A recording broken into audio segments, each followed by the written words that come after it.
윤석열 후보의 부인 김건희 씨의 등판 시점이죠.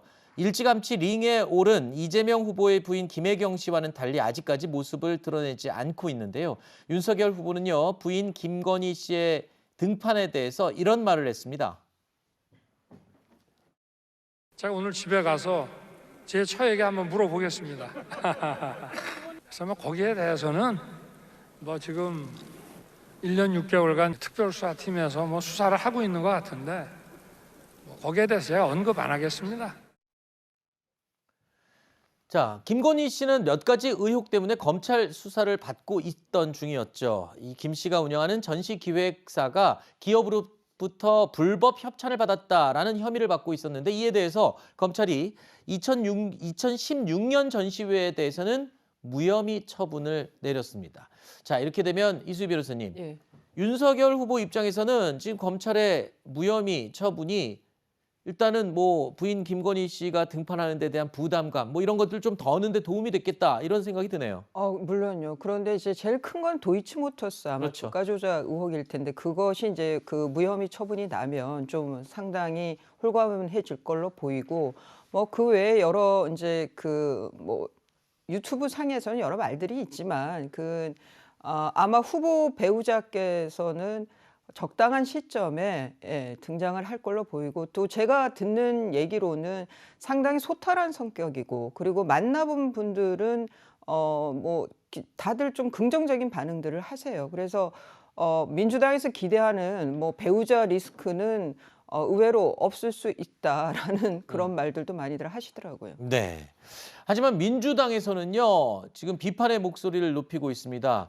추미애 전 장관의 경우에는 이런 얘기를 했습니다. 검찰이 김건희 씨의 신분 세탁업자냐 이런 맹비난을 하기도 했고요. 민주당 내에서는 이 선대위 출범식 그러니까 국민의힘 선대위 출범식에 검찰이 불기소를 선물로 건넨 거나 다름없다 이런 이야기까지 하는군요.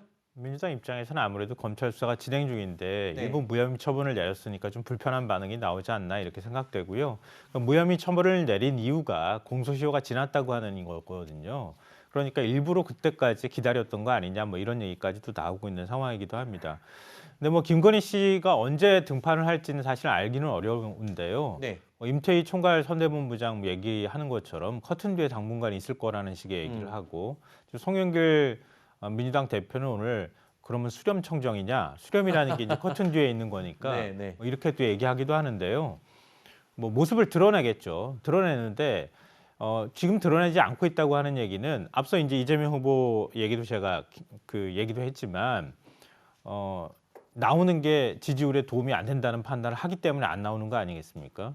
그러니까 언제쯤 지지율에 도움이 될 만한 상황이 된다고 판단하면 또 나오겠죠. 그러니까 그런 상황이 어떻게 뭐 만들어질지 이건 좀 앞으로 지켜봐야 되지 않을까 싶습니다. 네. 뭐 선거에서 배우자의 등판이 필수 조건은 아니지 않습니까? 뭐 유불리에 따라서 나올 수도 있고 안 나올 수도 있고 이 전략에 따라서 결정을 하지 않을까 예측이 됩니다. 자, 국민의힘 선대위 출범식과 함께 어제 심상정 정의당 후보와 안철수 국민의당 후보의 회동도 주목을 받았습니다. 두 후보의 모습 보시죠. 오늘 어떤 의견들 교환하셨나요?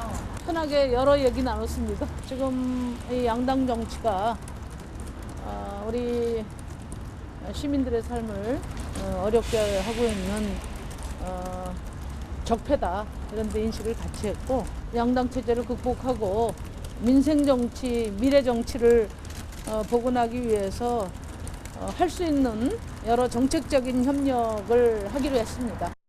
어떤 논의하셨는지 설명 부탁드리겠습니다. 몇 가지 현안에 대해서 서로 의견 교환을 했습니다. 제3지대 예. 단일화 같은 얘기 나오고 있는데 전혀 없습니다. 제3지대 연대 뭐 이런 얘기에 대해서는 전혀 없습니다. 했군요. 사실 단일화 가능성은 상대적으로 굉장히 낮다. 왜냐하면 그렇죠. 지향하는 가치가 다르기 때문인데요.